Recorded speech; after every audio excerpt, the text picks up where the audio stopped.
저는 그 1998년부터 그 20년간 이렇게 기후변화 현장에 있었습니다. 아까 이렇게 소개를 해 주시는 것 같은데요. 근데 그 기후변화 현장은 한마디로 우아한 곳이 아닙니다. 아수라장입니다. 제 후배 중에 저 나이가 41살인 이영수라는 그 친구가 있습니다. 이 이영수는 과거에 대기업을 다니다가 뜻하는 바가 있어서 귀농을 했습니다. 근데 굉장히 열심히 그 일을 하는 친구입니다. 이 친구가 강원도 정선에 귀농을 해서 곶감을 만드는 일을 하러 갔습니다. 근데 이 친구가 그렇게 부지런하게 일했는데 빚쟁이가 됐습니다. 왜 이영수는 부지런한 우리 농민 이영수는 빚쟁이가 됐을까요? 2015년도에 여름에 비가 얼마나 왔는지 아십니까? 여름에. 그거 아십니까? 기후변화 때문에 그랬다고 했으면 기억이 나십니까? 사실 제 나이만 돼도 어제 먹은 점심도 기억이 잘 안 나거든요. 근데 2년 전 기억을 하라면 잘 기억이 안 나죠, 그죠? 근데 그해 2015년도에 비가 40%밖에 안 왔습니다. 내려야 될 비에. 그래서 이영수는 빚을 냈습니다. 은행에서 7천만 원 빚을 내서 우물을 팠거든요. 지하수를 팠습니다. 그런데 그래서 감을 키웠죠. 근데 문제는 10월 달, 11월 달에 이제 감을 깎아서 이렇게 창고에 말렸습니다. 곶감을 만들기 위해서. 근데 그해 10월 달, 11월 달에 어떤 일이 있었느냐? 비가 오면 안 되지 않습니까? 비가 내리기 시작했습니다. 그럼 당연히 곶감이 어떻게 될까요? 완전히 상해서 다 버려버렸습니다. 그래서 다 인건비까지 했더니 그해 영수 씨한테 들어온 돈은 얼마? 마이너스 1억 3천만 원이었습니다. 근데 영수 씨가 만일 이게 없었다면 바로 가족들도 먹여 살릴 수 있을 거예요. 어쩌면 돈을 좀 벌었을지도 모릅니다. 그러다 영수는 1억 3천만 원의 빚쟁이가 됐습니다. 그게 뭘까요? 했더니 답이 나와버렸어요. 선생님이 뭐라고 하셨습니까? 기후변화. 그죠? 자, 그 기후변화 얘기부터 시작을 해봅시다. 왜 이런 일이 생겼을까? 이게 올해 7월 달의 모습입니다. 올해 이렇게 가뭄이 심했습니다. 기억 잘 안 나시죠? 조금 나십니까? 이게 농촌의 상황입니다. 근데 사실 농촌 도시 사람들은 잘 모릅니다. 왜냐면 물 털면요 그냥 수돗물이 쫙쫙 나오거든요.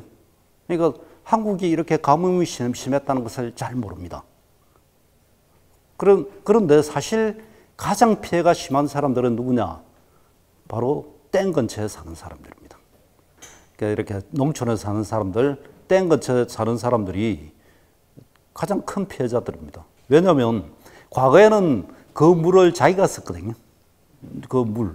근데 요즘 댐의 물은 누구 것입니까? 수자원공사 겁니다. 그래서 돈 주고 써야 됩니다. 그 물의 대다수는 수도권으로 갑니다. 그러면 농촌은 이렇다 하더라도 한국에 도시는 어땠을까요? 우리가 작년 여름은 어땠습니까? 무척 더웠죠. 3주간 이상 진행되는 폭염. 그것은 도시에 사는 사람들도 견디기가 힘들었습니다. 그런데 그 폭염의 양상이 좀 달라졌습니다. 이게 작년 폭염은 견딜 수가 없는 폭염이었습니다. 견디기가 힘든. 그래서 저는 작년에 원래 저는 에어컨을 잘 안 쓰는 사람이거든요. 근데 작년이 너무나 더웠어요. 제 처가 아니 여보, 그 에어컨을 사야 되겠대요. 그래서 에어컨을 주문을 했습니다. 그랬더니 에어컨이 너무나 밀려 있어 갖고요. 가져온 게 20일 뒤에 가져왔더라고요. 폭염이 끝났더라고요. 그래서 그러니까 이런 일을 작년에 저만이 아니고 다 겪었을 겁니다. 그런데 이 폭염이 양상이 달라졌습니다. 한번 과거의 폭염은 어디서 왔느냐? 과거는 북태평양 고기압이 영향을 줬습니다. 익숙하죠? 북태평양 고기압. 많이 들어보셨죠? 그런데 지금 여러분들은 처음 듣는 이야기, 아주 생소한 얘기를 하는 상황에 들어야 됩니다. 그 뭐냐면, 열적 고기압이라는 말이 작년부터 생겼습니다. 이건 처음 듣죠? 열적 고기압은, 열적이는 열이 축적이 된 히트돔입니다. 저기서 보면, 이렇게, 몽골 쪽, 이게, 작년, 한국기상학회가 발표한 것에 의하면요, 10월 30일 날, 작년에 몽골과 중부 유라시아, 그러니까 중앙아시아죠. 여기서 발생한 사막화에서 발생한 것이다. 라는 얘기를 합니다. 즉, 이게 북서풍을 타고 그냥 한반도로 내려와 버린 겁니다. 이 현상은 아시아에 한 번도 없었던 겁니다. 이게 어디서 있었느냐? 유럽형 폭염입니다. 유럽에서 사하라 사막이 이렇게 유럽으로, 사하라 사막의 열기가 유럽으로 옵니다. 거기서 나온 말이 열적 고기압, 히트돔, 영어로 히트돔. 풍선처럼 이렇게 열이 이렇게 축적이 되어서 이동합니다. 그래서 그것을 열적 고기압이라는 것이 아시아에서 처음으로 나타나기 시작했습니다. 그래서, 근데 하필 올해 마찬가지로 이 열적 고기압이 한반도를 또 때렸습니다. 근데 그럼 북태평양 고기압은 어떤 역할을 했느냐?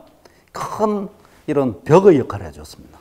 그러니까 여기 몽골에서 사막화되어서 내려온 이 열적 고기압이 바다로 빠져나가지 않도록 한반도에 딱 가둬준 역할을 북태평양 고기압이 했습니다. 그게 지금 일어나고 있는 현상입니다. 근데 어째서 아시아에 유럽형 이런 폭염이 생겼을까요? 또 사막화라고 하는데 한번 그 얘기 지금부터 해봅시다. 제가 이분이 마리아 네이라라는 그 세계보건기구의 환경 담당 국장이 최근에 이런 얘기를 했습니다. 바로 2030년, 50년 되면 해마다 25만 명이 바로 이 히트웨이브로 폭염입니다. 죽는다 그러거든요. 근데 올해 유럽형 폭염으로 인해서 유럽에서 15,000명이 죽었습니다. 자, 그게 이제 유럽과 아시아에서 25만 명이 죽을 수 있다는 거거든요. 이 굉장히 중요한 문제거든요. 왜냐? 저도 이제 2030년도가 되면 노인이 되거든요. 저도 그 위기감을 느낄 수밖에 없습니다. 여러분들은 어떻습니까? 아직 젊으시니까 괜찮으십니까? 그죠? 한번 걱정되시죠? 이게 열적 고기압에 대한 얘기입니다. 그러면 그러니까 왜 지금 이런 그 영수시가 이런 기후변화로 빚쟁이가 됐고 또 이제 작년처럼 올해 이런 폭염이 진행됐을까요? 그것은 바로 1도씨 상승 때문에 그렇습니다. 우리가 생각할 때 1도씨 상승은 별것 아니라고 생각할 수 있거든요. 뭐 1도, 그거 뭐야. 그 1도 여름 30도 이상 오르고 겨울은 한국에 뭐 10도 이하, 영하 10도 이하로 떨어졌는데 40도의 온도차가 있는데 1도가 어점이야. 근데 그럴까요? 1도란 것은 우리가 상상할 수 없는 일의 어떤 문제의 결과입니다. 그것은 제가 여러분들한테 이것 보여주려고요. 하루 종일 이거 작업했거든요. 하루 걸려갖고 이거 통계 뽑았습니다. 그러니까 온실가스, 세계 온실가스가 발생한 이 그래프입니다. 근데 어떻습니까? 시간이 갈수록 늘어나죠. 근데 어느 정도 늘어났느냐? 1990년대 220억 톤이 220억 톤입니다. 2010년 넘으면 320억 톤으로 100억 톤이 늘어납니다. 근데 묘하게 묘한 현상이 하나 있습니다. 온실가스는 주로 어디서 늘어났을까요? 그죠? 저 그래프를 올린 것은 아시아의 힘입니다. 아시아, 여기 보십시오. 100억 톤 올라간 것은 유럽은 76억 톤에서 62억 톤으로 해서 14억 톤이 줄어들었습니다. 그런데 아시아는 57억 톤에서 153억 톤, 100억 톤이 늘어났습니다. 100억 톤 늘어난 것은 전적으로 아시아에서 일어난 겁니다. 우리가 살고 있는. 그러고 보니까 어째서 1990년대, 1980년대 우리가 젊었을 때요. 어렸을 때, 저는 어렸을 때, 안 일어난 일들이 지금 아시아에서 벌어지고 있는가 하는 것에 대한 의문이 여기에 있습니다. 답은 온실가스가 늘어난 겁니다. 100억 톤 이상. 그런데 전 세계 지금 온실 1도 오른 이유가 세계가 지금 100년간 1도가 올랐습니다. 평균 온도가 지구상 1도가 올랐는데 이게 1년간 320억 톤의 온실가스가 발생했기 때문에 그렇습니다. 그런데 320억 톤 이러면요. 감이 잘 안 옵니다. 그죠? 1억 톤도 감이 잘 안 오는데, 그죠?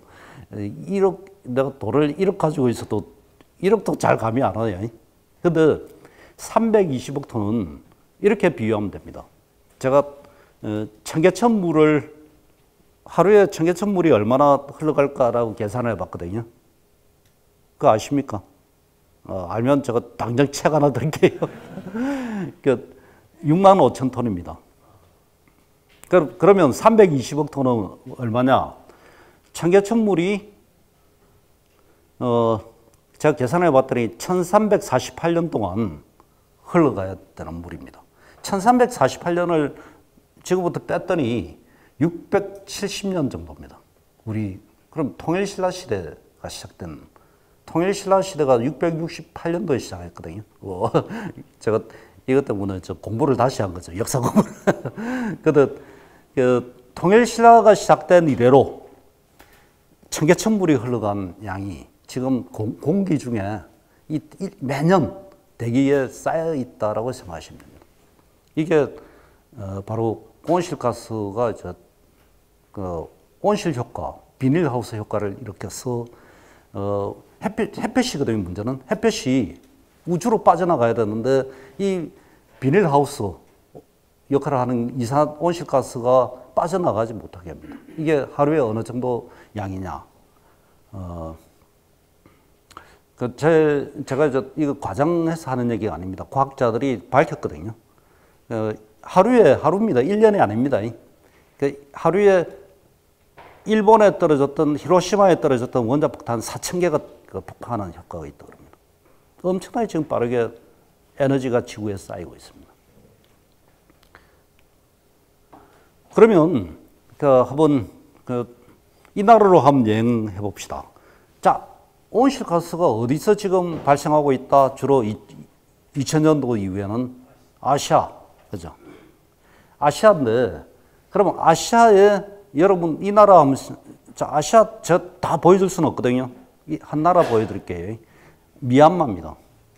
미얀마는 뭐죠? 버마. 버마면 영화 생각나는 거 없으십니까? 콰이강의 다리. 콰이강의 다리를 아는 거 보면 우리 세대입니다. 요즘 대학생들한테 얘기하면 콰이강의 다리가 뭔지를 몰라요. 근데 눈만 끔박끔박 하거든요. 콰이강의 다리를 보면 어떻습니까? 밀럼의 바다입니다. 요런. 밀럼의 바다. 요것도 더 빽빽한 밀럼이죠. 이게 현재 어떻게 바뀌었는지 아십니까? 이게 아까 아시아에 발생하는 온실가스 100억 톤, 매년 발생하는 100억 톤으로 인해서 이렇게 바뀌었습니다. 여러분들이 아는 버마는 뭐죠? 밀럼의 나라입니다. 정글의 나라입니다. 그런데 대한민국만한 땅의 크기가 중부 미얀마는 대한민국의 6.8배 정도 큽니다. 그 중에 대한민국만한 크기가 현재 이렇게 사막화로 바뀌어버렸습니다. 여기 살던 사람들은 어떻게 살고 있는가? 여기 있는 사람들은 20년 전에는 비가 2,500mm가 내렸다 그럽니다. 제가 2013년도 3월 26일 날 이들을 만나러 갔거든요. 2013년. 갔더니 과거에는 비가 어느 정도 내렸느냐 물었더니 2,500mm가 내렸고 1년에 3번 농사를 지었다 그럽니다. 산모작, 그죠? 그래서 한 가구, 한 집이 100만 원 벌었다 그럽니다. $1,000. 365로 나누면 2.5달러 되죠, 그죠? 한 가구가. 근데 지금은 650mm 정도 비가 내리다가 한때 350mm밖에 안 내린다 그럽니다. 2,500mm에서. 그렇게 되면서 비가 내릴 때 가서 땅콩 농사를 짓거든요. 그러면 1년에 30만 원 번다 그럽니다. 비가 안 오면 농사도 못 짓고 쩔쩔 굶어야 되는 거죠. 300달러 정도거든요. 365로 나누면 어떻게 되죠? 1달러가 됩니까? 안 됩니까? 안 되죠. 그죠? 예. 기후변화가, 자, 한국의 영수와 같은 사람들은 2015년 또 2016년 올해 또 엄청나게 많은 영수가 발생했을 겁니다. 제가 볼 때는 한 100만 명 이상 발생을 했거든요. 근데 여기는 인구가 1,500만 명이거든요. 80%가 농민들입니다. 1,000만 명의 사람들이 이런 현상, 여기가, 그죠? 1달러 이하의 삶을 살아야 되거든요. 즉, 미얀마에도 영수시가 이렇게 많으니까 1,000만 명의 사람들이 한꺼번에 생겨서 버린 거죠. 이게 기후변화입니다. 그러면 1도 얘기를 했으니까 이제 2도 얘기를 한번 해볼까요? 1도 올라서니까 2도 오른 나라가 있습니다. 그게 어디냐면 몽골입니다. 몽골은 우리하고 굉장히 가까운 나라입니다. 거기서 뭐죠? 황사가 발생하면 24시간에서 48시간 안에 여러분들이 사는 서울로 도착하는 데가 몽골입니다. 거기가 2도 올랐거든요. 자, 1도 올라도 미얀마처럼 이렇게 되는데 2도 오른 나라 한번 가볼까요? 2도에, 자, 두 번째 이야기입니다. 제가 10년 전에 2016년도에 6월에 몽골의 울란바토르, 수도가 울란바토르입니다. 거기에는 쓰레기 딱 한 군데, 울란바토르 120만 명의 사람들이 버리는 쓰레기장이 있습니다. 우리로 말하면 난지도 같은 데죠. 난지도 옛날 기억하시죠? 제가 대학교 4학년 때 난지도를 가보면요. 그 위에 가보면 사람들이 새카맣게 거기 있습니다. 사람들이 새카맣게 올라가 있어요. 그래서 그 사람들이 뭘 하느냐면 파지를 줍고요. 고치를 줍고 공병을 줍습니다. 그래서 그 사람들이 거기서 생활을 하거든요. 팔아서. 근데 제가 거기 갔더니 똑같이 사람들이 새카맣게 올라가 있어요. 울란촐로트라고 하는 울란촐로트라는 지역입니다. 거기서 저 봤더니 5살 그 쓰레기 싸는 적어도 10살 이상의 사람들 어른들이 거기서 파지를 줍고 있고요. 봤더니 5살 6살 되는 애들은 이 쓰레기차가 이렇게 우리 쓰레기차 똑같습니다. 언덕을 올라갑니다. 그러면 속도가 느려지죠. 그래서 5살, 6살짜리 애들이 그 쓰레기차로 올라갑니다. 굉장히 이거는 뭐 굉장히 위험한 거거든요. 그 꼭대기에 올라가서 걔들이 아까 얘기했던 파지를 줍고 고치를 줍더라고요. 근데 제가 너무 위험하다고 생각을 했는데 좀 지났더니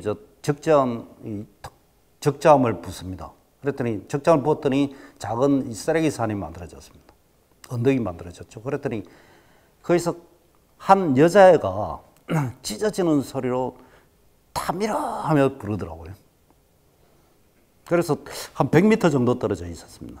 그래서 제가 뛰어갔죠. 무슨 일이 생겼다 이거는. 갔더니 바로 그 저희 쓰레기 그 계속 애를 부르는데 그 운전사가 쓰레기하고 애를 같이 버려버린 거죠.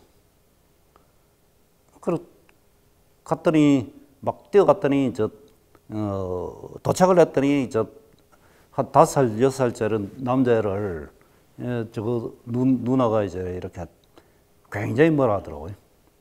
다행히 애는 살았던 거죠. 그러니까 죽음을 알기에는 내가 방실방실 웃으면서 뭐지 병 2개 이렇게 잡고 있더라고요. 근데 죽음을 알기에는 너무 어린 나이죠.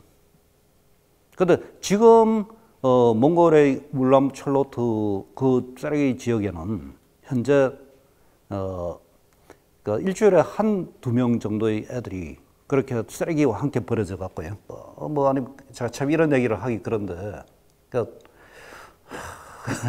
장애인이 되거나 아니면 죽습니다. 그래서 제가 걔들 타미르 남매를 물어봤습니다. 너희들 어디서 왔느냐?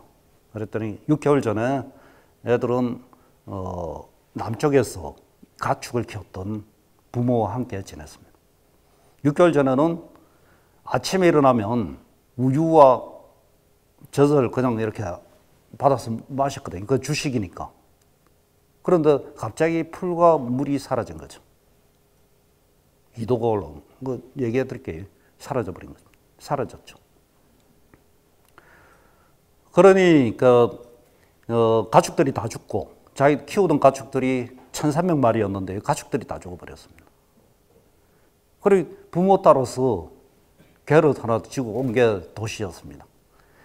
거기서 살 수 있는 길은 뭡니까? 거기서 어떻게 우유 주식인데요. 그냥 먹을 수 있습니까? 저 도시 오면 사 먹어야 됩니다. 1리터에 1,400원 정도 되거든요. 할 수 있는 건 뭡니까? 쓰레기 고철려서 팔아서 살 수밖에 없었습니다. 이 이야기가 타미르 남매의 이야기입니다. 1도하고 2도의 차이는 대단히 이 이야기의 차이입니다. 이영수 씨와 타미르 남매의 차이입니다. 그래서 유엔은 지구 온도가 몽골이 2도 올랐거든요.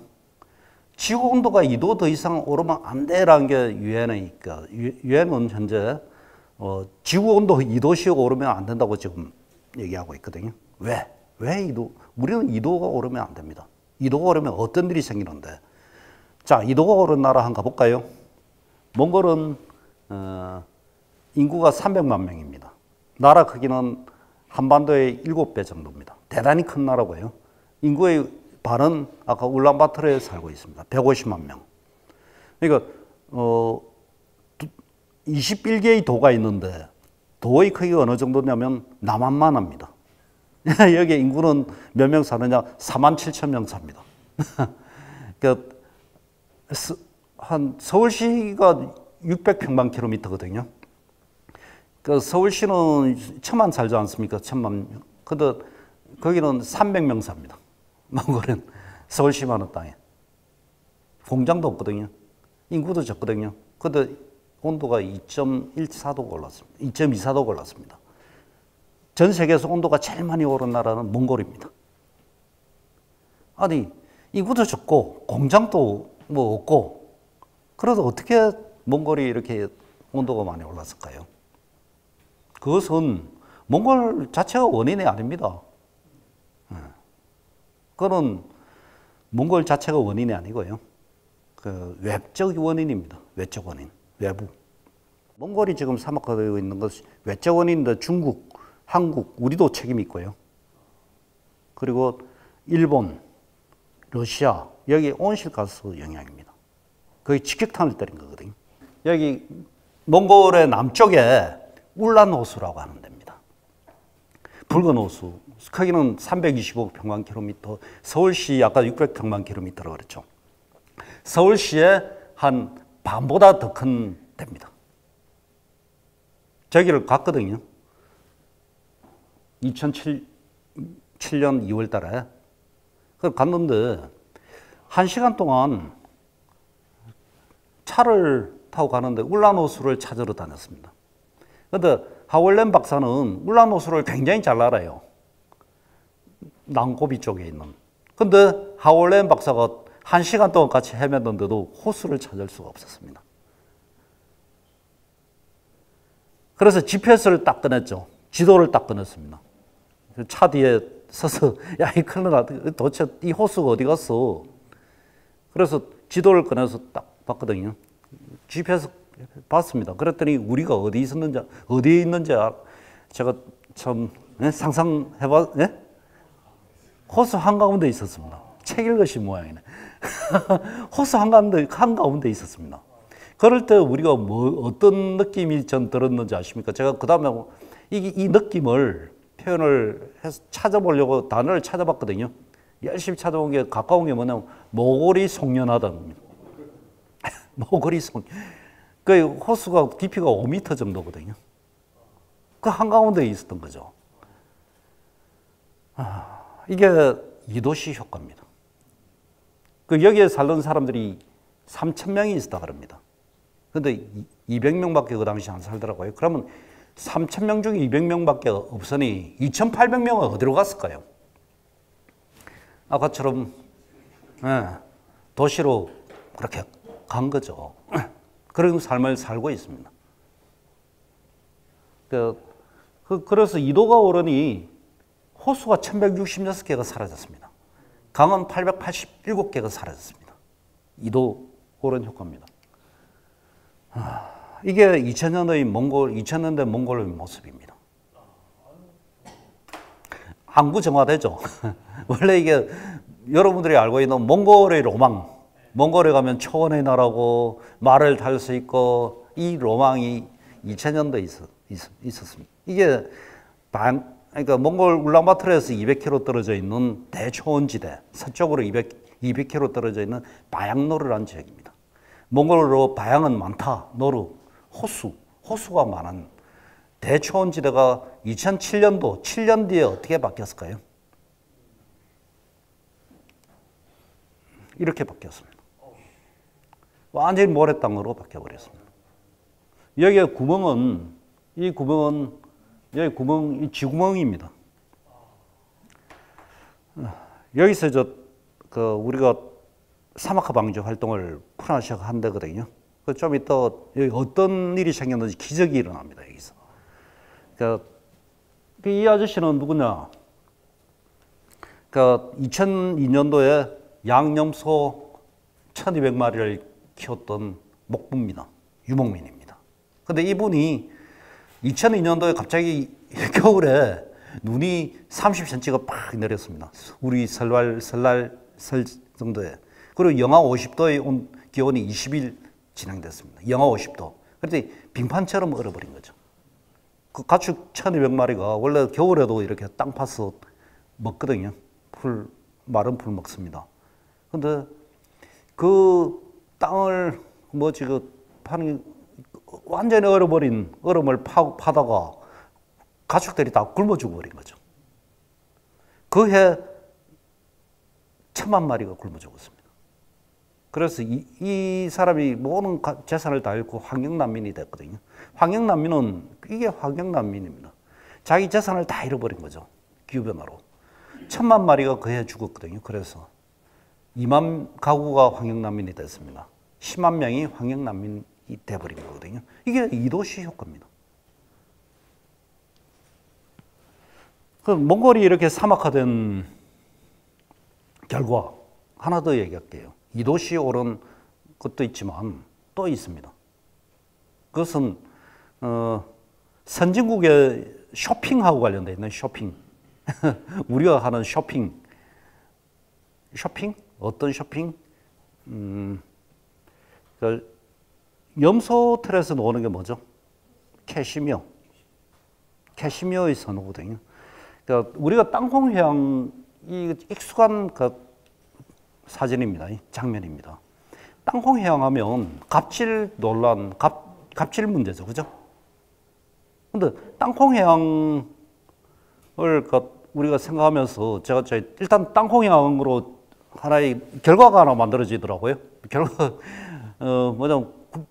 저 비행기 대한항공 타기 그거 얘기해도 되나? 여하튼 대한항공 탔더니요. 그다음부터는 결과 땅콩을 안 주더라고요. 땅콩이 없어졌습니다. 근데, 며칠 전에 땅콩 안 주더라고요. 근데 하나 더 말씀드리면, 이 인터넷을 달군 어떤 논란이었습니다. 사람들이 저 옷을 보고요. 저 옷이 12월 달이거든요. 아니, 저렇게 얇은 코트, 앞에 입고 있는 저 회색 목도리 있지 않습니까? 저게 1%의 사람들만이 입을 수 있는 뭐 캐시미어다 이런 거 있지 않습니까? 이탈리아 명품이다 뭐 이러면서. 그러니까 그런 논란이 인터넷을 달궜습니다. 그 정도로 사람들이 이 땅콩향보다도요 더 관심이 있는 게 캐시미어에 대한 관심일지도 모릅니다. 캐시미어. 캐시미어. 그러니까 우리가 이제 캐시미어를 좋아하는 동안에 선진국들이 뭐냐면 이 좋은 양복들 있지 않습니까? 고급 양복은 뭐가 들어가 있는지 아십니까? 캐시미어가 들어가 있습니다. 캐시미어를 좋아하는 동안에 몽골의 한쪽에는 사막화가 진행됩니다. 그러니까 어떤 일이 일어났느냐, 몽골에서. 그러니까 저희 캐시미어, 몽골에 갑자기 캐시미어에 대한 수요가 확 늘어나니까 캐시미어 가격이 올라가지 않습니까? 그랬더니 몽골의 이 은행, 금융자본들이 한국, 중국, 일본, 유럽, 미국에서 온 이 은행 금융자본들이 일명 염소 펀드, 캐시미어 펀드를 내놓습니다. 자, 350만 원 정도 빌려줄 테니 350만 원입니다. 염소 키워라. 그래서 캐시미어, 전 세계에서 가장 고급 캐시미어가 몽골산입니다. 그것도 몽골의 염소 이 겨드랑이 틈에서 나오는 이게 세계 최고입니다. 이 캐시미어를 키우라고 그러죠. 염소를 키우라고 그러죠. 근데 그러면서 갑자기 400만 마리의 그 염소가 2천만 마리로 늘어납니다. 염소는 앞발이 뾰족합니다. 우리 하일처럼 뾰족했어요. 땅을 파서 뿌리채 먹습니다. 그래서 염소가 지나간 자리는 어떻습니까? 염소가 지나가면 모래밖에 안 남습니다. 근데 이 염소가 갑자기 400만 마리 캐시미어 때문에 키우거든요, 몽골 사람들은. 근데 염소 고기는 안 먹습니다, 몽골 사람들이. 근데 제가 이제 2000년부터 몽골에서 이런 활동을 하면서 보면 염소 고기 잘 안 먹더라고요. 근데 캐시미어를 위해서 염소를 2천만 마리나 키우니까 삽시간에 몽골이 사막화되는 거예요. 근데 문제가 생겼습니다. 그 캐시미어 양이 갑자기 늘어나니까 캐시미어 이 산지 가격이 폭락을 해버렸습니다. 폭락을 했죠. 그러니까 이자율이 35%입니다. 이자를 낼 돈도 없어진 거죠. 유목민들은. 야반도주를 했습니다. 그들이 또한 난민이 되어버린 거거든요. 오케이? 그래서 결국 이 선진국의 캐시미어 사람들이 캐시미어를 선호하는 동안에 어떤 일이 생기느냐. 몽골은 사막화되고요. 오히려 그 멀쩡한 유목민들은 다 재산 다 잃고요. 쫓겨나고 누가 돈 벌었을까요? 아까 양, 염소, 심지어 개로 그 집까지 다 담보를 잡혀야 했거든요. 그거 다 누가 가져갔습니까? 금융자본, 은행자본이 가져갔습니다. 돈은 은행자본이 다 벌었거든요. 산지에서는 캐시미어 가격이 폭락을 했는데 유통가 되는 가격은 똑같았습니다. 이게 그 한편 기후변화와 함께 또한 사막화를 만들어낸 큰 책임이 염소한테 있을까요? 금융자본한테 있습니다. 이런 기막힌 일이 몽골에서 일어나고 있습니다. 그러다 보니까 인구의 10%가 이렇게 환경난민이 되거나 금융난민이 되어버렸습니다. 자, 전쟁난민은 전쟁이 끝나면 돌아갈 집이 있습니다. 근데 환경난민은 터전이 다 파괴됐는데 돌아갈 집이 있을까요? 없습니다. 뭐 끝나도 갈 데가 없습니다. 이들은 10%의 사람들이 난민화되어 있습니다. 그게 2도시의 효과입니다. 1도, 2도. 1도의 효과 얘기했지 않습니까? 2도의 효과. 아주 극단적인. 자, 그러면 전 세계가 이렇게 2도가 오르면 어떻게 될까요? 지금 1도가 올랐거든요. 내버려두면 현재 2도가 오를 겁니다. 2도가 오르면 어떻게 될까요? 전 세계가 악순환의 고리가요.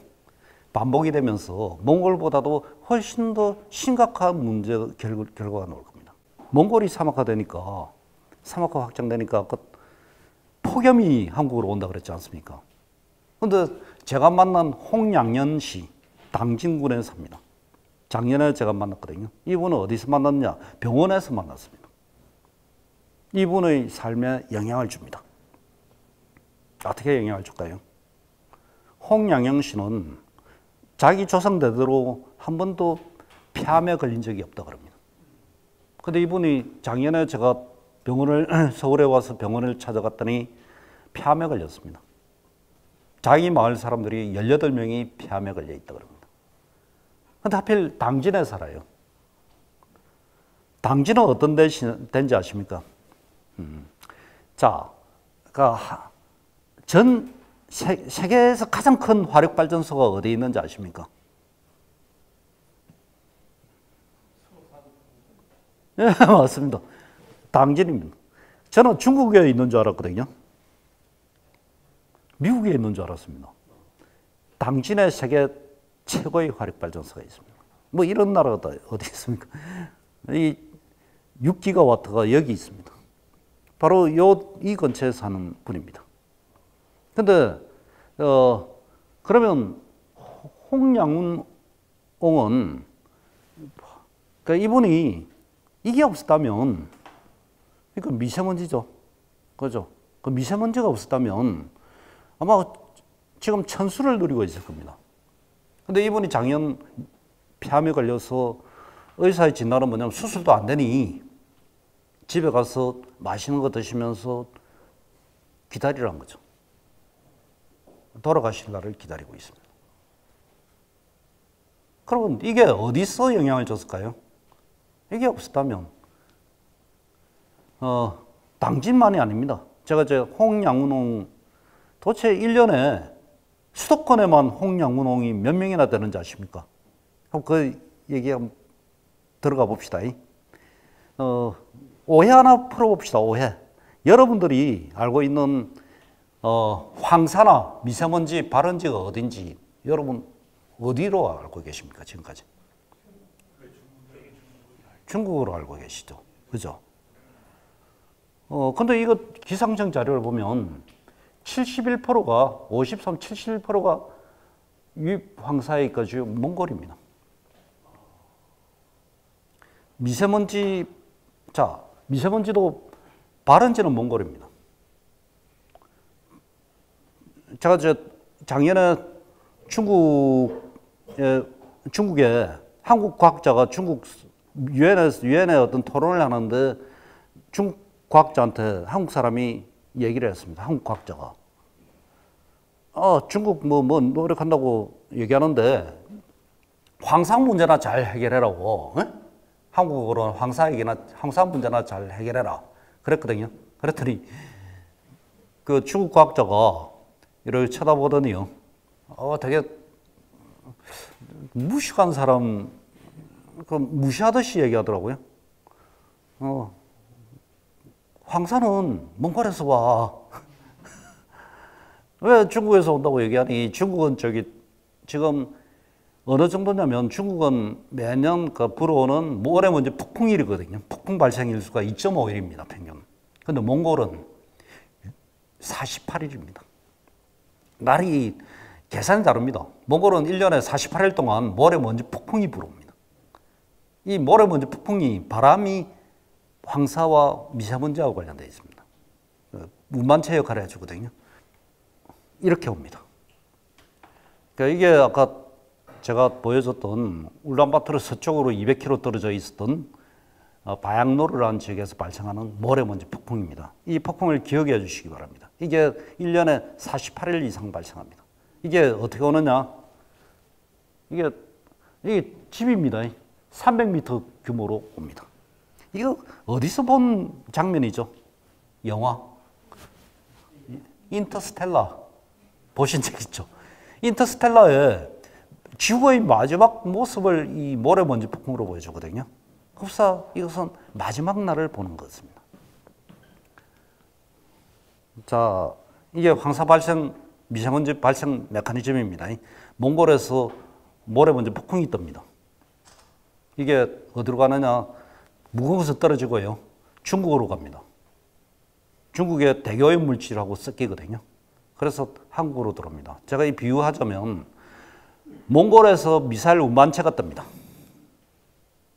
중국으로 가면서 대기오염 물질이라는 이 탄두로 장착을 합니다.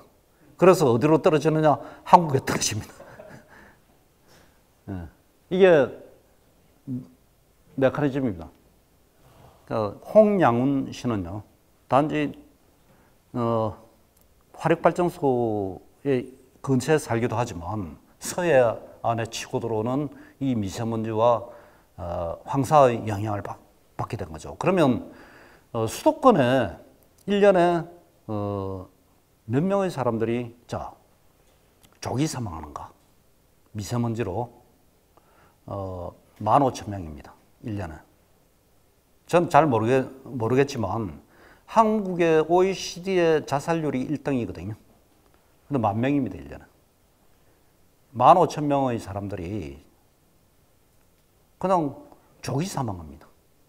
어떻게 생각하십니까? 수도권에. 이게 임종환 교수, 인하대의 임종환 교수팀이 발표한 2015년 역학조사 결과입니다. 전국적으로 하면 3만 명 이상이 조기 사망할 겁니다. 사망률의 15% 이상이 됩니다. 이게 미세먼지 효과입니다. 2도씨, 그죠? 2도씨 오른 데서 발생한 문제거든요. 근데 올해 5월 8일 전에는 엄청난 미세먼지가 발생했거든요. 근데 5월 8일, 5월 9일부터 어떤 일이 생기죠? 올해 5월 9일 전에는 막 미세먼지로 대한민국이 떠들썩했습니다. 근데 5월 9일부터 깨끗해졌거든요. 왜? 바람의 방향이 바뀝니다. 북서풍에서 동남풍으로 바뀌거든요. 근데 그 뒤에 발생한 건 뭐죠? 가뭄과 폭염이 발생했습니다. 그 뒤에 갑자기 막 폭우가 나타나고요. 그리고 지금부터 이제 가을이 되나 했더니 뭐가 발생하죠? 미세먼지가 오기 시작합니다. 드디어 미세먼지 계절이 시작될 겁니다. 이 안전한 데가 아니에요, 대한민국은. 그것이 지금 1도와 2도가 오른 효과다. 엄청나게 많은 홍양농이 1년에 저렇게 돌아가시고 있습니다. 그러면 시간이 지나면 괜찮아질까요? 아닙니다. 10년이 지나면요, 15,000명에서 수도권만 25,000명의 조기 사망자가 늘어날 겁니다. 이게 원인이 어디에 있다? 기후변화입니다. 주요 원인은. 그러면 우리보다 먼저 기후변화가 일어난 지역이 어디냐? 아시아보다도, 아시아는 1990년대 이후부터 엄청나게 온실가스가 늘어났거든요. 100억 톤 이상. 아프리카입니다. 아프리카 사하라 사막 이남이 기후변화가 일어난 지역입니다. 이 지역 볼까요? 제가 이 유엔의 2015년도 유엔이 발표한 보고서입니다. 2015년 사하라 사막 이남이 사막화와 기후변화가 일어난 지역입니다. 아프리카가 문제가 되는 것은 사하라 사막 이남 지역입니다. 그 이남은 문제가 안 됩니다. 사하라 사막 이남이 기후변화와 사막화의 피해 지역입니다. 여기서 2억 명의 사람들이 짐을 떠났습니다. 자기 사는 터전이 파괴돼 버렸기 때문에 그 마을이 파괴되고 공동체가 파괴돼 버렸습니다. 2억 명이 집을 떠났습니다. 그 중에 1년에 100만 명 이상의 사람들이 지중해를 건너서 유럽으로 가고 있습니다. 지금 한 1,300만 명의 사람들이 유럽에 갔습니다. 이 혁명 중에 1년에 5,000명의 사람들이 바다에 빠져 죽죠. 이런 일이 일어나고 있는 지역입니다. 근데 이 기후변화와 사막화가 일어난 지역이 뭐 똑같습니다. 여기가 식량폭동이 일어난 지역입니다. 2007년도, 2008년도. 그것도 2007년도, 2008년도에 전 세계 60건의 식량폭동이 일어났습니다. 근데 그 중에 가장 잔인하게 진압을 당한 30건이 이 지역에서 일어납니다. 그리고 테러가 발생한 지역하고 같습니다. 기후변화가 일어난 지역, 사막화가 일어난 지역, 식량폭동이 일어난 지역, 테러가 일어난 지역이 같습니다. 그리고 보니까 기후변화, 안보 문제, 식량 문제, 그죠? 이것이 다 연결되어 있습니다. 이미 일어난 아프리카 얘기입니다. 어떻게 생각하십니까? 아시아는 어떻게 될까요? 제가 뭐 시간은 없지만 이 얘기해 드릴게요. 제가 아는 한 아프리카 좌우 친구인데요. 그 친구가 이런 얘기를 합니다. 자기는 소말리아가 자기 고향이다. 근데 소말리아 모가디슈에 바로 저렇게 집을 떠난 사람이 16살 되는 애가 이름은 누군지 모르겠지만 왔다는 거죠. 한 해. 걔는 배가 고팠겠죠. 잘 살기 위해서 왔는데 꿈을 갖고 모가디슈에 왔습니다. 소말리아 수도거든요. 꿈을 갖고 왔습니다. 자기 고향 다 파괴된 거죠. 그랬더니 어느 날 아침에 이렇게 양복 입고요. 넥타이를 맨 신사가 나타난 거죠. 그래서 점심도 사주고요. 식량도 주고 옷도 사주고요. 그 다음에 그 신사는 그 친구에게 16살 되는 그 친구에게 뭘 주느냐면 꿈을 하나 더 줍니다. 결혼도 시켜주거든요. 근데 6개월 뒤에 어떤 일이 생겼느냐. 그 아이의 꿈. 6개월 뒤에 그 아이는 호텔에 가서요. 자살 폭탄 메고 자살 폭탄을 터뜨립니다. 폭탄을 터뜨립니다. 이게 테러의 양상입니다. 테러는 종교하고 관련 없습니다. 테러는 빈곤하고 관련되어 있습니다. 오케이? 아시아는 그러면 향후 28억 명이 환경난민 전략 위기에 처해 있는 전 세계적으로 28억 명이고요. 그 중에 봅시다. 단 2008년, 2012년 4년, 5년 동안에 1억 4,400만 명의 환경난민이 발생합니다. 어디서 주로 발생했을까요? 아시아입니다. 전 세계 2000년대 이후에 1등에서 10등 사이에 기후변화로 인해서 파괴된 지역, 기후변화로 죽은 사람과 난민 수를 합쳐서 1등에서 10등을 내봤거든요. 2012년도에. 1등에서 10등 안에 7개가 아시아였습니다. 1등 방글라데시, 2등 미얀마, 3등 필리핀 이런 식으로. 자, 어떻게 해야 될까요? 레스트 브라운은 이런 얘기를 합니다. 오사마 빈 라덴과 테러리스트죠. 테러리스트. 동료들은 서구 사회를 파멸시킨다는 목표를 그들이 상상할 수 없었던 방법으로 달성하게 될 것이다. 자, 그러니까 아프리카의 과거와 아프리카의 현재는 아시아의 미래일 것이다 라고 저는 봅니다. 지금 엄청나게 많은 난민들이 발생하고 있습니다. 그래서 한번 읽어볼까요? 한번 같이 읽어볼까요, 이거? 네. 빈곤의 종말은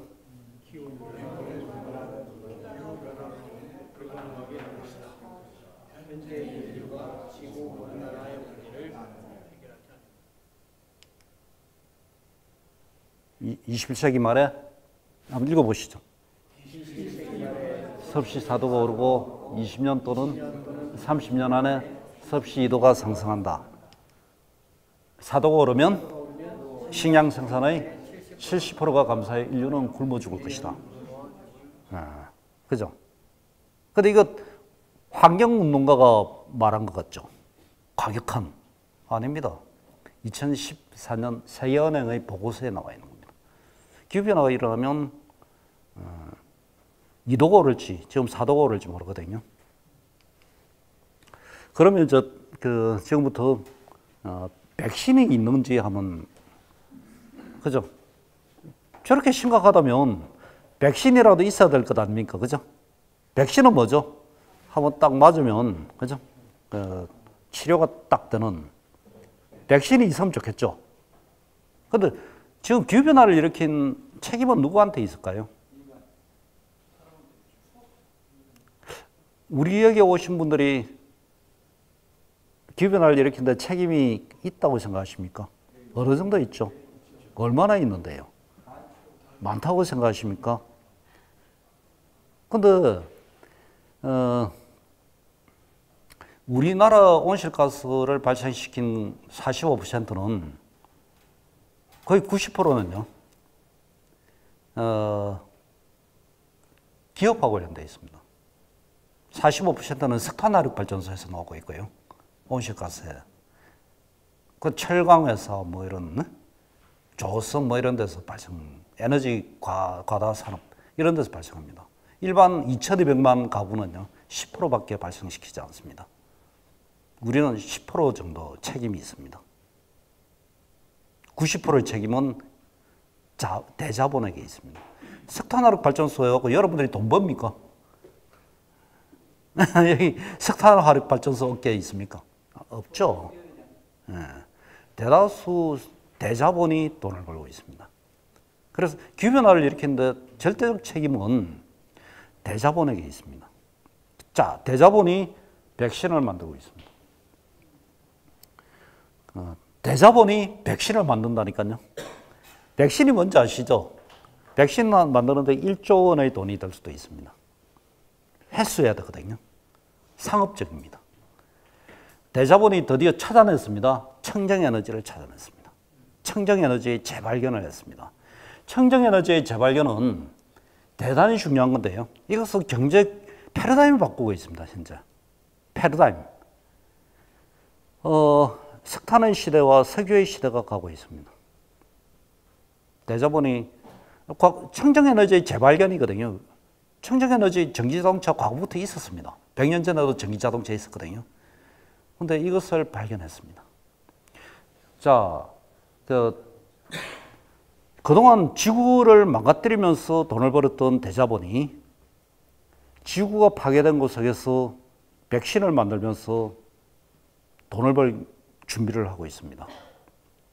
대자본이 봅시다. 애플사, 구글, 페이스북 뭐 이런 여기가 지금 청정에너지를 주도하고 있습니다. 이 여기가 2020년도에 이들은 100% 자기들이 쓰는 에너지를 다 청정에너지로 태양광, 풍력으로 만들고 있습니다. 왜? 돈이 되니까요. 돈이 되니. 그래서 테슬라 모터스는 7kW 태양광 장착 배터리를 태양광 장착했어요. 지붕에 있는 태양광 해서 지금 만들고 있어요. 응? 오케이. 근데, 그들이 얘기하는 것은 1억 6천만 대가 있으면 미국에서는 에너지적으로 다 만들 수 있고요. 저 배터리입니다. 그리고 20억 대가 있으면 인류가 쓰는 에너지를 다 만들 수 있어. 저 배터리 지금 만들고 있거든요. 대단한. 근데 왜 이것을 이렇게 되면 이 배터리가 있으면요 어떻게 되느냐? 한국전력 필요 없습니다. 우리 집에서 전기 만들면 됩니다. 우리 집에 지붕 요즘은 워낙 발달돼 갖고요. 기와장처럼 생긴 태양광 발전 패널이 있습니다. 그냥 땅 필요 없습니다. 그냥 유리창에 갖다 붙이면요 태양광 발전이 됩니다.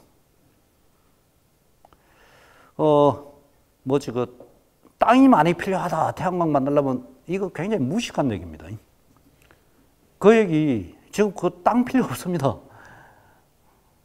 그러니까 우리나라 이상하게 원전 얘기가 나오니까 땅이 많이 필요하다 이렇게 얘기하는데요. 제가 태양광 보러 다녀보니까 투명한 태양광도 발명이 됐고요. 우리처럼 기와처럼 생긴 태양광도 이미 발명이 되어 있습니다. 필요 없습니다. 그거 갖다 붙이면 돼요. 근데 이게 누가 주도하느냐? 주도하는 게 실리콘밸리하고 중국입니다. 여러분 중국을 어떻게 생각하십니까? 중국을 어떻게 생각하십니까? 미세먼지 던지는 폭탄 던지는 나라? 쓰레기 공장이 가득 찬 나라? 그렇게 생각하십니까? 제가 해외로 나가보면요. 브라질이라든가 인도네시아 사람들 만나보면 중국은 세계 청정에너지를 제일 많이 생산하는 나라. 1등. 미국의 2배입니다. 투자. 자, 2020년까지 8억 톤 석탄을 감축하기 위해서 우리 돈으로 450조 원을 투자하는 나라입니다. 1등이에요. 중국이 그러다 보니까 태양광이나 풍력의 가격을 떨어뜨리고 있습니다. 어떻게? 자, 과거에 저는 2005년도에 태양광사 화자했거든요. 그래서 미친놈이래요. 왜냐면 원자력이 10배 되는 가격이. 근데 2020년도가 되면요. 이게 하나큐셀의 보고서거든요. 2020년도가 되면 원자력 가격은 제일 비쌉니다. 120원이 되고요. 태양광, 석탄, 가스는 80원이고 풍력은 70원이 됩니다. 1kW 생산하는데. 이게 중국이 주도하고 있습니다. 원전 이 시대가 되면요. 원전 필요 없어요. 자, 왜 청정에너지를 지금 이렇게 많이 대자본이 투자하느냐? 미국이라든가 중국이. 지구가 뜨거워지는 걸 걱정해서 그럴까요? No, 아닙니다. 돈이 되기 때문에 그렇습니다. 그 다음에 이것은 실리콘밸리에서 만들어지는 개념이기 때문에요. 실리콘밸리. 1인자만 살아남는 시장입니다. 여기서 2인자가 돼도 못 살아남거든요. 그러니까 1인자가 되기 위해서 별 짓을 다 하고 있습니다. 그러면 백신이 모든 것을 해결할 수 있을까요? 어떻게 생각하십니까? 백신은 뭡니까? 저 돈이 있어서 사는 거죠. 그죠? 저거 1억대 만들려고요. 그 1억대 ESS, 그러니까 배터리 만들려면요. 테슬라 모터스가 하려면 어떻게 해야죠? 1억대 만들려면. 그 에너지원은 화석연료입니다. 그거 만든다고 한순간에 지구촌은 화석연료로 뒤덮일 겁니다. 즉 3도가 오를지 4도가 오를지 모르는 거기서 전기자동차 운전해야 됩니다. 백신이 답은 아니죠. 그래서 찾아봤습니다. 80% 이상, 20%의 돈, 지불 능력이 있는 사람들 얘기거든요. 80%는 돈 없는 사람은 오늘 당장 먹고 죽을 약 살 돈도 없는 사람들은 어떻게 하죠? 그죠? 난 비록 이 누구죠? 스피노자. 난 비록 내일 지구의 정벌이 온다 해도 나는 오늘 한 그루의 사과나무를 심겠다. 뭔가 이거 저는 이 청정에너지도 답이 아니라는 생각도 답일 거라고 저 생각했거든요. 근데 아니더라고요. 그래서 찾아보기 시작한 게 스피노자 얘기가 갑자기 떠올라요. 멋진 말이다 이거. 네? 그래서 이 여인의 그 이야기에 제가 귀를 기울이기 시작했습니다. 이분 왕가리 마타이거든요. 여러분은 왕가리 마타이 잘 아십니까? 왕가리 마타이? 케냐 여성입니다. 2004년도에 노벨 평화상을 받았고요. 3천만 그루의 나무를 심은 것으로 노벨 평화상을 받았고 비정치적 이유로 노벨 평화상을 받은 분입니다. 유일합니다. 최초입니다, 이분이. 근데 이분이 15km 나무 심기 운동을 2006년도에 제안합니다. 근데 2006년도 제안했는데 저도 그때 우리 단체도 푸르나시아도 3만 그루의 나무를 심어서 여기 참여했거든요. 근데 1년 안에 15km 나무 심었습니다. 전 세계적으로. 이런 기적을 만들어낸 분입니다. 근데 이분의 얘기에 제가 여러분들하고 나누고 싶은 얘기가 벌새 이야기입니다. 벌새 이야기. 그러니까 이분이 2004년 노벨 평화상을 받으러 왔을 때 이 얘기를 합니다. 산에 불이 나면 모든 동물은 다 도망간다. 근데 토끼도 도망가고 뭐 사슴도 도망가고 코끼리도 다 도망가는데 단 하나, 벌새. 우리 벌새 보신 적 있죠? 어릴 때, 그죠? 우리 세대. 저도 벌새를 봤거든요. 손 한마디 정도입니다. 근데 이 벌새는 그 작은 부리로 시내에 물을 떠서 불난 그 나무에 물을 뿌린다. 그죠. 정말 보잘것없는 나무 불 끄는데 보잘것없는 벌새. 이것이 인류의 문제를 구원하는 답일지도 모른다. 즉, 인류 전체가 70억이 모두 벌새처럼 한평생, 1년이 아닙니다. 한평생 나무 10그루만 심으면 기후변화 문제 해결할 수 있어. 이렇게 얘기를 합니다. 이 청정에너지, 그죠? 그게 해답이 아니라면 인류 전체가 벌새가 되는 것도 한 방법이겠다. 대다수 사람들은 벌새가 되기는 쉽거든요. 1년에, 근데 평생 나무 한 그루 안 심고 가는 사람들 많죠. 그죠? 근데 인류 전체가 10그루의 나무를 심으면 집단지능에 의해서요. 뭔가 인간이 파괴해서 살림의 존재로 전환이 일어날 것이라는 깨달음이 생기기 시작하더라고요. 파괴해서 살림의 존재로 전환이 일어난다. 나무가 700억 그루가 심어져서 해결되는 게 아니더라고요. 그래서 찾아본 게 커뮤니티의 재발견입니다. 마을의 재발견이거든요. 자, 여기 3가지 얘기를 제가 짧게 드리겠습니다. 커뮤니티 재발견. 아까 청정에너지를 재발견했지 않습니까? 우리도 그런 커뮤니티를 한번 재발견해보자. 그래서, 첫째는 에볼라 해법입니다. 아프리카에서 에볼라가 2015년도에 발생했습니다. 5,000명, 에볼라에 걸렸고 2,500명이 죽었습니다.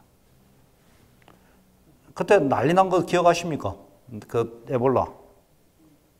근데, 백신이 해결했을까요? 에볼라는 백신이 만들어지지 않습니다. 왜냐하면 이게 유럽에 생기면 백신이 당장 만들어집니다. 백신 만드는데 백신은 상업적이거든요. 1조가 될지 그 돈을 회수해야 되기 때문에 아프리카에 70년도에 발생했거든요. 백신 안 만들어집니다. 또 백신이 만상자가 있어도 소용없습니다. 왜? 냉장고가 있어야 되거든요. 전기가 없습니다, 저기. 뭐로 해결했을까요? 2015년 12월에요. WHO, 세계보건기구가 급한 어떤 문제를, 굉장히 급하니까 공유하자라고 했는데, 그게 뭐냐면, 여기 기니아, 시에라리온, 라이베리아, 이 3나라에 발생을 했는데, 라이베리아에 이름도 없는 로파라는 지역에서 8주 동안 에볼라가 발생하지 않고 있다. 8주 동안. 그 주변은 막 에볼라가 발생하는데, 그 조사를 좀 해야 되겠다. 그래 WHO가 갔습니다. 갔더니 이 사람을 만난 거예요. 피터 클레먼트. NGO 국경 없는 의사의 의사입니다. 이 의사가 차 몰고 넉 달 전에 저기 로파라는 지역을 간 거죠. 가서 봤더니 막 사람들이 뭘 하는 거 봤냐면, 이게 책으로 없는데 에볼라는 누가 돌아가시면요 전통장례를 치릅니다. 키스를 하고요 시킵니다. 그러면서 같이 걸려서 같이 죽는 걸 본 거죠. 그래서 이거는 병이야. 그러면서 마을 지도자들을 설득하기 시작합니다. 그래서 교육을 하거든요. 지도자들이 저 해봐 했는데, 그 교육의 결과 8주 동안 에볼라가 발생하지 않습니다. 이것을 커뮤니티의 승리라고, 커뮤니티의 승리다. 백신의 승리가 아닙니다. 근데 기후변화는 에볼라하고 똑같습니다. 그죠? 백신은 돈 되는, 그죠? 돈을 지불할 수 있는 사람을 위해서만 만들어집니다. 그러지 않은 사람들은, 아까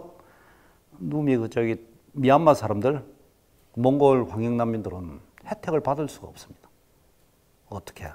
자, 하나 더 얘기해 봅시다. 커뮤니티. 비슷합니다. 근데 커뮤니티에서 서울 석관동 두산 아파트에 이제 2009년도에 웬 젊은 29살 사람이 이사를 갑니다. 젊으니까 아파트 사람들이 당신이 회장을 해라 그러거든요. 근데 이 사람이 2009년부터 시작한 게 아파트에 에너지를 줄이자는 일을 시작합니다. 대표를 하면서. 근데 놀라운 일을 합니다. 아무도 안 볼 거라고 생각 안 하고요. 모두 자기들이 동 대표가 얘기하는 것을 송출합니다. 심재철 회장, 젊은 친구 분이거든요. 재밌는 일을 주민들하고 합니다. 투표도 하고요. 그래서 뭐냐면 엘리베이터 전등을 30% 줄였더니 사람들이 눈치를 못 채더라는 거죠. 그리고 텔레비전 그것도 30% 낮춰도 눈치를 못 채더라는 거죠. 그리고 이 효율적인 펌프 시스템이라든가 이런 것들을 그런 것을 준비하기 시작하고 모두 주민들하고 투표해서 1998세대거든요. 여기 사는 분들이. 하면서 1년에 65만 킬로와트의 전기를 줄이고 15억의 전기료가 드는데 2억 4천만 원을 줄입니다. 1년에. 65만 킬로와트는 어느 정도냐면 150가구가 1년에 쓰는 전기량입니다. 이거를 이 마을이 해냈습니다. 저는 이걸 보고 놀라운 기적이라고 생각하거든요. 어렵지 않습니다. 한번 도전해봐도 좋습니다. 이게, 그 다음에, 이 얘기는 나는 오늘 커뮤니티를 신겠다. 이 얘기 하나 해드릴게요. 커뮤니티를 신겠다. 이것은 아까 28억 인구가 지금 기후변화와 사막화 위기 지역에 있다고 아까 얘기 들었죠. 그 28억의 인구를 위한 모델을 만든 게 마을입니다. 한 마을에서 만든 마을 이야기거든요. 이 마을.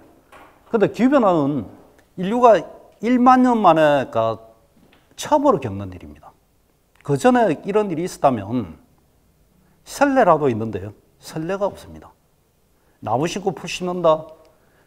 그거 나무 심고 풀 심으면 살 거라고 생각하죠. 처음 있는 일은요. 처음 있는 방식으로 해결하지 않으면 해결이 안 됩니다. 그 커뮤니티 재발견했는데 이것은 유엔에서 얘기를 제가 드릴게요. 유엔에서 2014년도에 1만 년 만에 처음 생기고 28억 인구가 이 문제에 있다 보니까 기후변화 해결책을 찾기 위해서 유엔이 전 세계 자, 당신의 나라에 있는 모델을 제시해봐 이렇게 했거든요. 근데 그 제시를 했는 76개 나라가 제시를 했습니다. 그 중에 몽골이 제시한 게 프로나시아가 만든 모델입니다. 몽골 정부가 제시를 하거든요. 근데 그것이 그 유엔의 생명의 토지상인데요. 그게 전 세계 이 심사위원들이 만장일치로 최고상을 주게 됩니다. 14,000명의 사람들에게 혜택이 돌아갔다 얘기하거든요. 그러면 초기부터 이게 이제 28억 명을 위한 모델입니다. 한 마을에서 만들어진 모델이거든요. 이게 유엔을 통해서 전 세계에 지금 그 공고 모델로 지금 퍼지고 있거든요. 왜냐하면 기후변화가 일어난 지역과 사막화가 일어난 지역에는 나무만 사라지고 땅만 파괴되는 것이 아니고 거기 사는 사람들의 삶이 다 파괴가 됩니다. 그러니까 이 모델은 사람들이 자립을 하면서 이렇게 생태복원을 하는 모델입니다. 환경난민들이 제가 한번 주민들이 참여하고 있고요. 커뮤니티 모델입니다. 근데 이 사람 얘기가 뭐냐면 2002년 내가 키우던 가축들이 사막으로 모두 굶어 죽을 때까지 나는 유목민이었다. 나는 살기 위해 일을 찾아 울란바토르로 무작정 떠났다. 4년간 도시에서 일을 했지만 생활이 나아지지 않아 다시 고향으로 돌아왔다. 이 환경난민 이야기거든요. 근데 고향에 왔을 때 마을이 바뀐 것을 보고 깜짝 놀랐다. 모래만 가득했던 사막이 사라지고 대신 숲이 그 자리를 차지하고 있었다. 그 이유가 궁금해 나는 프로나시아 활동에 합류했다. 현재 농업과 조림 기술을 배우고 있다. 지금 나는 행복하다. 이 모래 먼지 폭풍이 일어난 지역 바양물에 살았던 분이 황영난민이 되었고 떠났다가 도시로 떠났다가 다시 돌아온 아까 타미르 형제의 아버지와 같은 사람입니다. 그러니까 다시 정착을 하기 시작하거든요. 이 모래먼지 폭풍이 일어난 지역입니다. 이 지역이 지금 마을이 1200헥타르인데 120헥타르 정도 10분의 1의 나무를 심었거든요. 그랬는데 이 지역에 모래먼지 폭풍이 사라졌습니다. 10배 정도의 규모의 모래먼지, 나무를 심었더니 10배 정도의 규모의 모래먼지 폭풍이 사라졌고요. 근데 나무만 심었다면 아무것도 일어나지 않았을 겁니다. 근데 사람들한테 뭐를 심었느냐? 과일나무를 심은 겁니다. 여기가 비타민 나무거든요. 비타민 나무가 고가의 황금성 작물입니다. 이거를 심기 시작하면서 이들이 소득이 생기기 시작한 거예요. 나무 뿌리 캐먹고 살 수는 없잖아요. 그죠? 그래서 이것을 팔아서 그들이 삶을 환경난민에서 제가 이런 얘기하면 이제 애들하고 같이 그죠? 애들과 엄마가 같이 밤에 잘 수 있는 편안하게 잘 수 있고 밥을 먹을 수 있고요. 이럴 수 있는 그 사람들이 생기기 시작했습니다. 여기 1년에 현재 요즘 200가구가 우리가 7군데의 지역에 몽골에서 이런 모델을 만들고 있는데 이건 아프리카도 적용이 가능합니다. 단지 이 비타민 나무 대신요 대추야자 이런 거로 바꾸면 됩니다. 결론을 말씀드리겠습니다.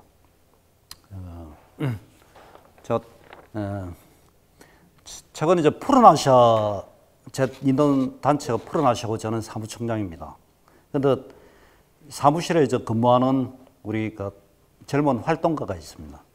임신을 했습니다. 그런데 11월 달에 아이를 낳습니다. 나는 아직 이 태어나지 않은 그 아이를 생각해 보고 있습니다. 오늘 여러분들을 위해서 제가 이걸 한번 생각해 봤거든요.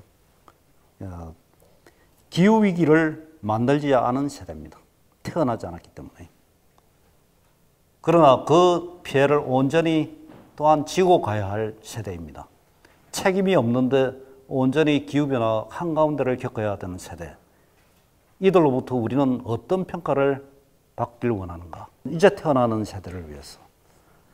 다 파괴시킨 우리 선조들 아니면 뭐 할아버지 할머니 이런 얘기를 듣고 싶습니까? 아니면 문제가 있었는데 해결을 했다. 그런 평가를 받고 싶습니까? 그건 전적으로 여러분들한테 달려 있습니다. 만일 후자 문제를 해결하고 싶다면요. 이거 어떻습니까? 10억 그루 나무 심기를 같이 해보면 어떻습니까? 10억 그루 나무 심기, 아까 왕가리 마타이 씨가 10억 그루 나무 심기를 1년 동안 해서 성공했다 그랬지 않습니까? 2011년도에 왕가리 마타이는 죽었습니다. 돌아가셨습니다. 그 다음에 이 운동이 없어졌거든요. 다시 복원을 하려고 합니다. 10억 그루 나무 심기 어떻게? 아까 커뮤니티 방식으로 하면 됩니다. 그러면 2만 평방킬로미터 생태 복원으로 20만 평방킬로미터의 환경이 개선됩니다. 10배 정도. 한반도만한 땅의 크기가 10억 그루 나무 심으면 개선이 되고요. 100만 명의 환경 난민이 삶을 다시 회복할 수가 있습니다. 그러니까 국경을 넘어서 이런 운동을 저는 이제 테라시아 운동이라고 그러거든요. 테라, 땅이란 뜻이고요. 아시아의 땅을 살리는 운동을 한번 벌려 나오고자 하는 운동을 여러분들한테 제안하고 싶습니다.